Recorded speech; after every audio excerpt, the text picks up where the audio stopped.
Tony D and Little Joan with a screenwriter's rant on The Devil and the Daylong Brothers. A it's billed as a Southern Gothic tale, and it may have a little bit of a musical edge. Smash like and subscribe.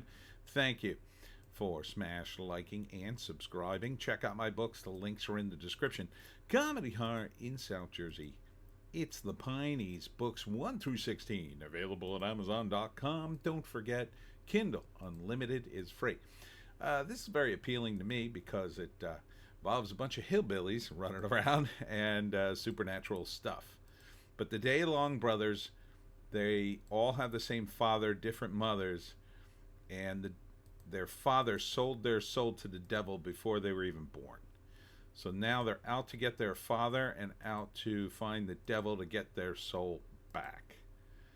So, yeah, it's kind of an interesting shtick. And along the way, they meet this hot chick who I'm not sure what her deal is, but she offers to take them to their father. And along the way, there's a lot of people after him. Here they're singing. Yeah, it's weird. Yeah, see, they're singing there. But they don't show a lot of the singing in this, so I guess there's not a lot of songs. That would be my only reservations about this. But it does have sort of a classic angle. Here they are at the crossroads. That's usually where you meet the devil. Here's the dad. He looks super familiar. I think I know this actor. But yeah, I kind of like it. It's different. The Devil and the Daylong Brothers. Get that credit here. Written and directed by Brandon McCormick. Let's see. Let me see these actors. See if I recognize any of the names. Keith Carradine. That's who that is. Keith Carradine. So, and he's one of the. They say and. I think that's and? Yeah, and Keith Carradine. So he's one of the characters. I think he's the dad. And here's the devil. He's got one glassy eye. So it's very classic. Very classic. Classic car, classic setup. Don't think it takes place in the past, despite the classic car. But it might. It might. Not sure. It's hard to tell because it's been shot in the woods. And I'm not seeing any of the technology giving it away. It may take place like in the early 60s. I'm not sure. But it looks kind of badass. Yeah. So, first act. Oh, how would this start? I guess it would probably start with a little bit of the backstory, and then I don't think we see the brothers meeting. I think they already met, and they're on their mission. So they run into guys who are really bad and demand answers and point guns at them and whatnot. And they're bad people, the people they're after, I assume. And they're trying to get some answers, but they're not really having much luck until they run into this very, very hot chick. And then she tells him, I can take you to your dad, but I have to take you with, I have to take you there. Which it would indicate to me that maybe she's the devil in disguise. I don't know. So they take her along, and then the second act is their journey. Along the way, they're chased by other gangs, I'm thinking. Maybe they rob some guys, hurt some guys, and now the gang, the other members of the gang are out for revenge. They come up with various plans to confront the devil, and then they do.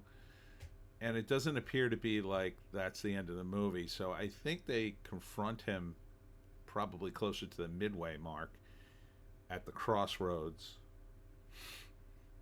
Maybe after they fail to find their father. with the woman. Either that, or they confront their dad, and he either escapes or dies, or tells them that, well, I don't have your souls, the devil has them, and then they have to confront the devil and get their souls back some way. Or maybe they capture their dad and trade the dad for their souls back. Something like that. What's the ending? I don't know. It's got this musical Gothic Southern angle. It could end very tragically with all of them going to hell, never getting their souls back.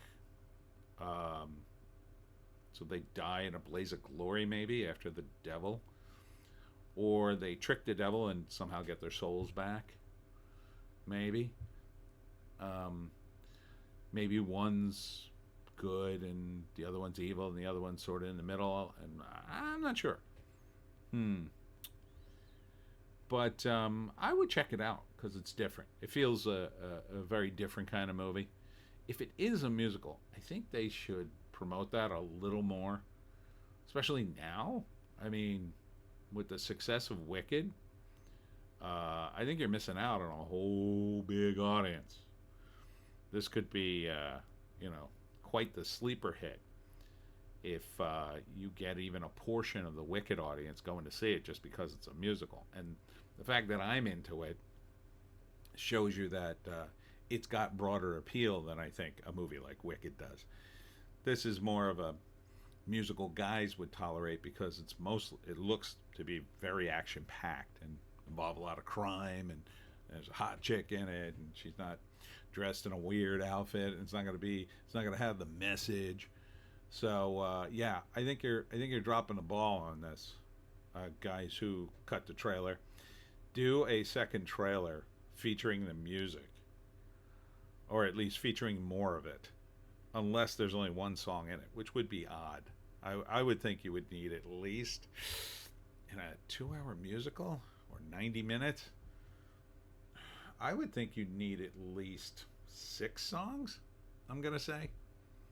Maybe not more than that. Maybe at least 4. 4 to 8, somewhere in that region. If it's a musical, I don't think you could just do one and done. That would be really odd. But yeah, I would check it out. Is it going to be in theaters? I don't know. It seems like a low budget affair. Again, would have been a nice Halloween-y kind of film. Probably not the best time to release it now, during Christmas. Let's see what this says. Set in the kudzu-choked backwaters of American South, follows 3 brothers on a blood-soaked musical quest. Yeah, for revenge against their father, who sold their souls to the devil before they were born. Let's see. This just dropped, so I would think February, March, maybe. But again, you got to do a second cut of this trailer and feature the music. And I think you would pick up a sizable chunk of the Wicked audience. But that's just me. And that's it for me, Tony D and Little Joan. Check us out on the green site, the black site, and the orange site for more videos. I am at the Williamstown Middle School today from 10 to 2. And I'll be selling Pineys books. It is inside, so don't worry about the cold. Should be a fun day. It's a holiday craft show. A lot of the local crafts at Williamstown, also known as Squonkum, Land of Evil Spirits, which is why they renamed it. So come on out and hope to see you there. We'll see you in the next one.